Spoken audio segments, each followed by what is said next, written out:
but my mindset on that has drastically shifted, and I actually believe that I can fully heal from my chronic illnesses. Hello my friends, my name is Rachel. If you're new to my channel, then welcome. I'm glad you're here. I'm just sharing my journey of healing from years of severe chronic illness through the carnivore way of eating and also other means of healing. Anyways, it has been 210 days now since I started the carnivore way of eating, so I thought I'd just share with you guys a 7th-month update. I've been extremely strict with the carnivore diet. I don't ever cheat or eat anything off of the diet, and that's mainly just because I really want to give my body the best chance possible to heal.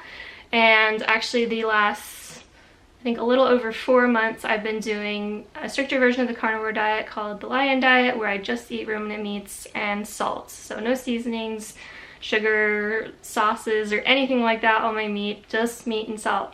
It's been a crazy journey, and when I first started the diet, I thought, you know, I'll just try this for 4 to 6 weeks and see how it goes and just reevaluate from there. But it's really turned into a lifestyle for me. I think meat-based eating is extremely healing for so many different diseases and chronic conditions, and even really good for people who just want to have more energy and feel better. But it's definitely not easy, especially in the beginning. I think anybody that tells you that it's easy, you may want to be wary of that, because it's difficult, especially in our society that's so revolved around food, and it's hard to break food addictions and all those things. So it's certainly a challenge, and it takes a lot of commitment and dedication, and at least in my case, anything is easier than being severely ill. And so at my worst of my illness, I was bedbound, and for the majority of quite a few years, I was most 95+% of the time bedbound and just having severe symptoms. And I'm not going to go into that in this video, but basically I was diagnosed with chronic Lyme disease, Ehlers-Danlos syndrome, dysautonomia or POTS, Chiari malformation, tethered cord syndrome, intracranial hypertension, which is high pressure in the brain. I've had 5 brain and neurosurgeries over the past 3 to 4 years, lots of hospital stays, and so I went from being a very active 20-year-old to being severely ill. Anyways, I'll go more into that story in a different video, but I really want to focus on an update and how I'm doing. So basically, at the 7-month mark, I'm certainly doing better, and I definitely can't be denied. My friends and family, when they see me or if they talk to me on FaceTime, they often will say, like, you look so much better, and for the first time, it's actually true. And those of you guys who have chronic illness may know, like, a lot of times how you look doesn't necessarily correlate with how you feel, but I am doing better, and I'm so thankful for that. I have a long ways to come, and something that's hard about that is, like, if I tell someone I'm doing a lot better, which is true, they might kind of automatically assume, like, oh, she's all better and she's healthy now, which is definitely not true. I have a long ways to come before I am well again, and I would say I'm at about between 10 and 15% of normal, which is pretty poor health. I would say at my worst, I was more towards 1% of, like, energy levels and ability to do things, and so to jump from 1% to 10 to 15 is a big jump, and it's something to celebrate, and I'm really thankful. I would say the biggest symptoms that have improved for me so far are energy, fatigue crashes, and ability to do things overall. I've also been able to increase my standing ability and hopefully soon walking ability as well. Prior to the carnivore diet, I wasn't able to cook any of my own meals. I now cook all my own meals for the most part, and I'm able to help a little bit around the house and do some low energy things. I'm able to do a lot more things during the day if I rest in between. Fatigue is still pretty severe for me, but it was very severe before starting the carnivore diet, so I definitely made progress with that, and the crashes are not as severe and not as long lasting now, and I think a lot of that probably has to do with how stabilized the blood sugar is on the carnivore diet. And something that's interesting about that is they actually have been doing a study on a drug called metformin, which is used for diabetes with chronic fatigue syndrome, and are seeing really good results with that. But what that drug actually does is stabilize your blood sugar, which this way of eating does in a natural way. So just something that I found really interesting. I personally think it's always better to do something naturally than to take a medication if at all possible. Another thing to mention is that I'm mostly off of all medications I was taking. Throughout my chronic illness journey, I tried a lot of different types of medications, but I was very sensitive and was prone to having pretty severe reactions to medications, so I didn't take a lot. I took a beta blocker for my dysautonomia, which helped to bring my heart rate down while I was upright and standing. And then I took low-dose naltrexone, which is basically used to treat chronic fatigue and pain and essentially boost your body's immune system. I'm off of that now, and I had been taking a baby aspirin once a day for, I have stents in my brain for the high intracranial pressure, and I've been taking that every day, but now I'm kind of taking it like once a week, and so off of prescription drugs and almost completely off of medications in general. So that's a really good update. What else? I would say over the last month or so, I've had a really big shift mentally, and I've gotten really excited about healing. And I think for so many years I was told, you know, I had incurable diseases, that I had genetic conditions, that I'd be sick for the rest of my life, and I always wanted to believe in the body's ability to heal. And if I was, you know, if I was healthy and active and doing pretty well before getting sick, then why couldn't I become well again? Like, why couldn't there be a way to get better? And why do I all of a sudden have these lifelong conditions? That didn't make sense to me.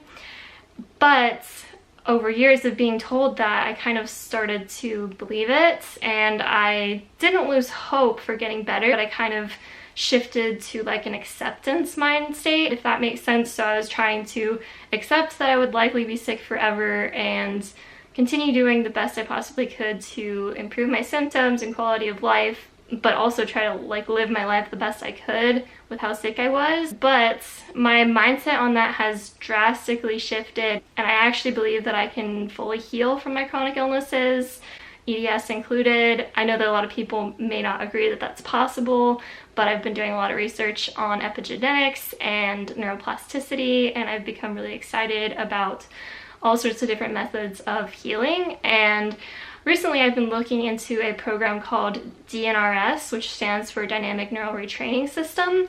And basically it's a program that helps to rewire and retrain your limbic system or autonomic nervous system to get your body out of that constant state of fight or flight. So people who are chronically ill are more often than not stuck in this like constant state of fight or flight, where their body is kind of perceiving all this stimuli as life-threatening. And so as a result, your body is focusing on that threat, and, you know, all different other systems of your body are being neglected and shut down. So that may be why, you know, your GI tract may not be working properly, or it may be why you're getting migraines or fatigue, or your blood pressure and your heart rate are off. And as I research this program more, I've become really excited about it. I have not started it yet, but I plan to in the next few weeks or month or so, and I'll keep you guys updated on that.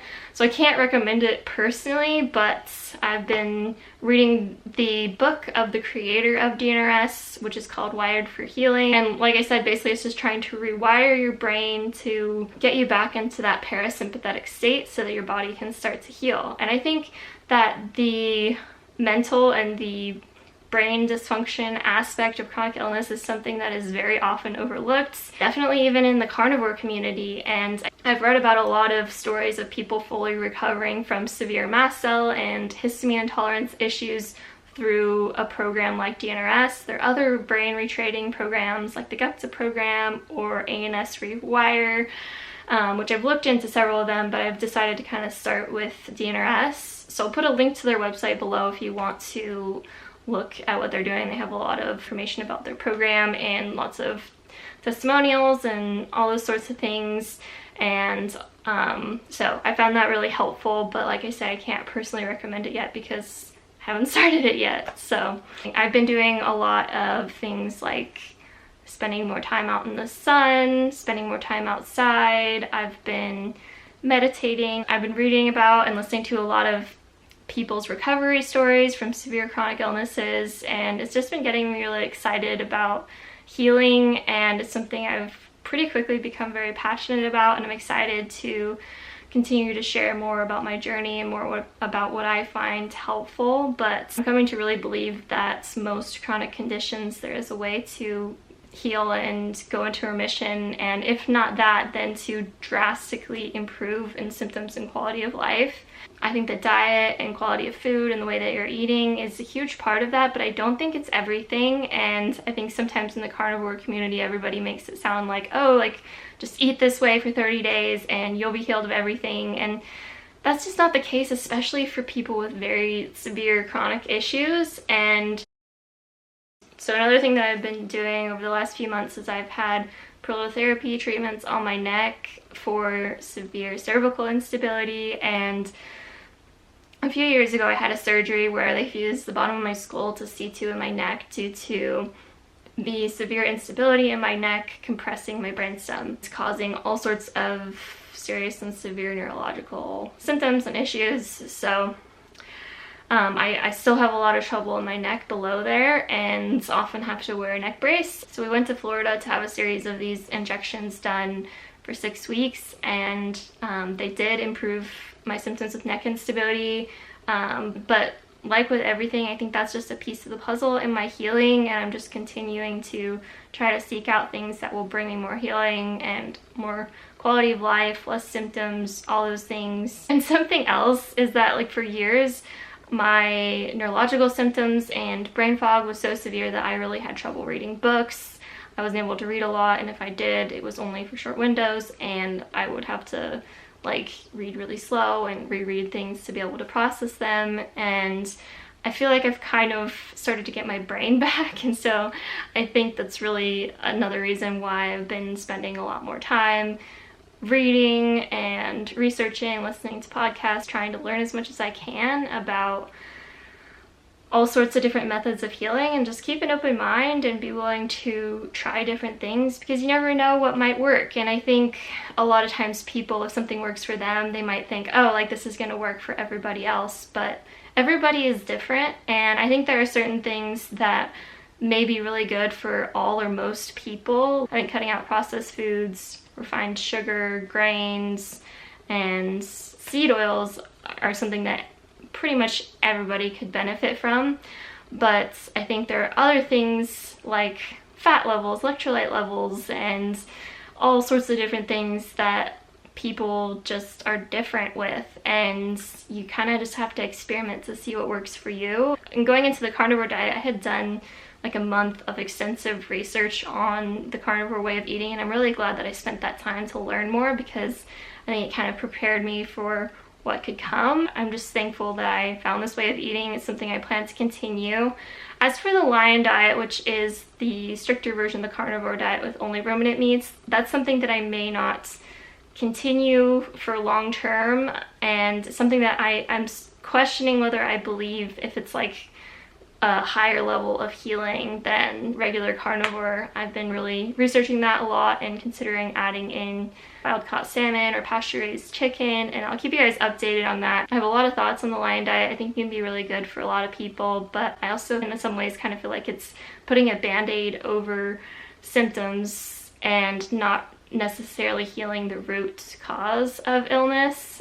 For a lot of people, it may, for some people, heal their illnesses. Those are just kind of some of my jumbled thoughts about my 7-month experience with carnivores so far. Overall, it's been positive. I'm thankful for it, but I'm still struggling a lot, and I still have a lot of symptoms to resolve and a long way to come before I'm considered to be healthy or doing really well in like terms of like normal healthy people.